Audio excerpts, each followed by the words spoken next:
എപ്പിസോഡാണ്. ഇപ്പോൾ നമ്മളുള്ളത് ചില വയനാട് ബാണാസുര ഡാമിലാട്ടെ. അപ്പോൾ അതിൻ്റെ കാഴ്ചകളൊക്കെ നമ്മൾ കണ്ടുപോയിരുന്നു.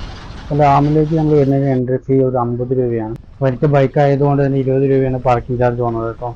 അപ്പോൾ നമ്മൾ ബാണാസുര ഡാമിന് ടിക്കറ്റ് കൗണ്ടറിൽ നിന്ന് ഏകദേശം 500 മീറ്ററോളം നടക്കാണ്ട്, ചെറുതായി നടക്കാണ്ട് കേട്ടോ. അപ്പോൾ കുറച്ച് കയറ്റം കാര്യങ്ങളൊക്കെ തന്നെ. അപ്പോൾ ഡാമിൻ്റെ മുകളിൽ എത്തിയിട്ടുണ്ട്. ആ മുകളിലത്തെ കാഴ്ചകളൊക്കെ നമ്മൾ കാണുന്നത്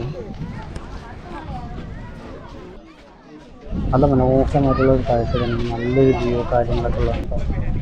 നല്ല കാറ്റുണ്ട് കേട്ടോ. അപ്പോൾ ഡാമിൻ്റെ മുകളിൽ കൂടെ ഈ ഗാർഡൻ ഏരിയ കൂടെ നടക്കാൻ തന്നെ വല്ലാത്തൊരു വൈബാണ്. അതുപോലെ തന്നെ കുട്ടികൾക്ക് കളിക്കാനുള്ള ചെറിയ പാർക്ക് കാര്യങ്ങളെല്ലാം അവിടെ ഉണ്ട്. അപ്പോൾ ഓരോ റൈഡിനും ചെറിയൊരു ഫീസ് കാര്യങ്ങളുണ്ട്. 50 രൂപ 60 രൂപയാണ് ഫീസിനൊക്കെ വരുന്നത്. അതുപോലെ തന്നെ ഇവിടെ നല്ല ഫ്രീ ആയിട്ട് ഇരിക്കാൻ പറ്റിയ നമ്മളൊരു നല്ലൊരു എന്താ പറയുക ചെറിയൊരു ഫോറസ്റ്റ് പോലത്തെ ഒരു സ്ഥലമാണ്. നമ്മുടെ ഒരുപാട് നേരം ഇരിക്കുന്നു കേട്ടോ. ഇവിടെ തന്നെ ലേഡീസും ബോയ്സിനുള്ള ടോയ്ലറ്റ് സൗകര്യങ്ങളെല്ലാം ഉണ്ട്. അവിടെ നല്ല ഒരു എന്താ പറയുക അന്തരീക്ഷമാണ്. അപ്പോൾ അതിൽ നിന്ന് നേരെ നമ്മൾ താഴത്ത് വന്നത് ബോട്ടിങ്ങിൻ്റെ ഏരിയയാണ്. ഡാമിൽ വരുന്ന ഇവിടെ പ്രധാന ഒരു വിനോദം എന്ന് പറഞ്ഞാൽ ബോട്ടിങ്ങാണ്. സ്പീഡ് ബോട്ട് പലതരത്തിലുള്ള ബോട്ടിങ് സർവീസ് കാര്യങ്ങളെല്ലാം അവിടെ ഉണ്ട്. അപ്പോൾ അത് നല്ലൊരു വൈബാണ്. നമുക്ക് ചെയ്യാൻ ആഗ്രഹമുണ്ടെങ്കിൽ നമുക്ക് ചെയ്യാം. ഇതൊക്കെയാണ് ബാണാസുര ഡാമിലെ കാഴ്ചകൾ കേട്ടോ. ആ ബാണാസുര ഡാമിൻ്റെ കാഴ്ചകൾ നമ്മൾ അടുത്ത വയനാട്ടിലെ അടുത്ത ഡെസ്റ്റിനേഷനിലേക്ക് പോവുകയാണ്. അപ്പോൾ ആദ്യമായിട്ട് കാണുന്ന എല്ലാവരും നമ്മുടെ ചാനൽ സബ്സ്ക്രൈബ് ചെയ്യുക, സപ്പോർട്ട് ചെയ്യുക. ബാലാസുര ഡാം കണ്ടതിന് ശേഷം നമ്മൾ അവിടെ നിന്ന് 6 കിലോമീറ്റർ സഞ്ചരിച്ച് കർലാട് തടാകം എന്ന് പറയുന്ന സ്ഥലത്തെത്തിയതാണ്.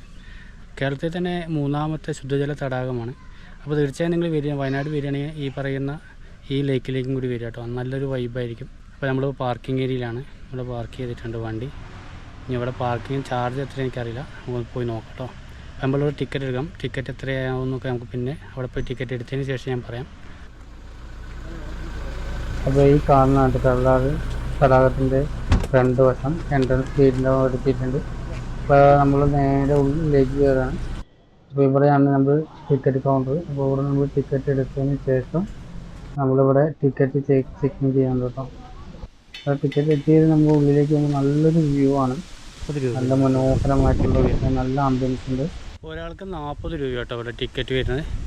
അപ്പോൾ 40 രൂപ ടിക്കറ്റ് എടുത്ത് നല്ലൊരു അടിപൊളി പ്ലേസാണ്. നല്ല ഫാമിലിയൊക്കെ ആയിട്ട് വരികയാണെങ്കിൽ വരാൻ പറ്റിയ നല്ലൊരു സ്പോട്ട് തന്നെ കേട്ടോ. കുട്ടികൾക്ക് കളിക്കാനുള്ള ചിൽഡ്രൻസ് പാർക്ക് കാര്യങ്ങളെല്ലാം ഇതിലുണ്ട്. അപ്പോൾ പ്രകൃതി മനോഹരമായിട്ടുള്ളൊരു ഇടമാണ്. നല്ല വൈബാണ്. അവിടെ വന്നിരിക്കാൻ തന്നെ നല്ലൊരു എന്താ പറയുക നല്ല കാറ്റൊക്കെ കൊണ്ട് നിങ്ങൾ ഇരിക്കാൻ തന്നെ നല്ലതാണ്. 40 രൂപ കൊടുക്കുകയാണെങ്കിൽ കുഴപ്പമൊന്നുമില്ല. നല്ല വർക്കത്താണ്. നല്ല കാമായിട്ടിരിക്കാൻ പറ്റിയ ഒരു അടിപൊളി സ്പേസാണ് കേട്ടോ.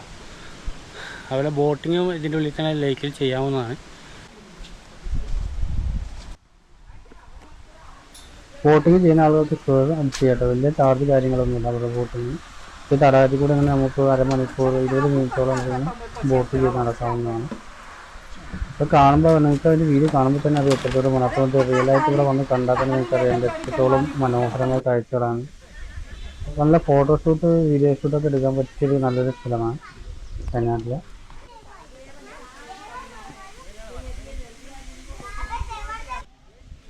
ഒരു താമരക്കുളമുണ്ട്. താമരക്കുളത്തിൽ കൂടെ നേരെയുള്ള ഈ വഴി കാണാൻ തന്നെ എന്താ പറയുക പ്രകൃതി മനോഹരമായിട്ടുള്ളൊരു സ്ഥലം തന്നെ. കൂടുതലും വർണ്ണിക്കാൻ നമുക്ക് അറിയില്ല. അത്രയും മനോഹരമാണ്. നല്ല കാറ്റും കൊണ്ട് ഇവിടെ ഇരിക്കാൻ തന്നെ എന്താ പറയുക വല്ലാത്തൊരു വൈബാണ്.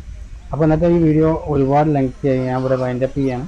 അപ്പോൾ ആദ്യമായിട്ട് കാണുന്ന എല്ലാവരും നമ്മുടെ ചാനൽ സബ്സ്ക്രൈബ് ചെയ്യാൻ മറക്കരുത്.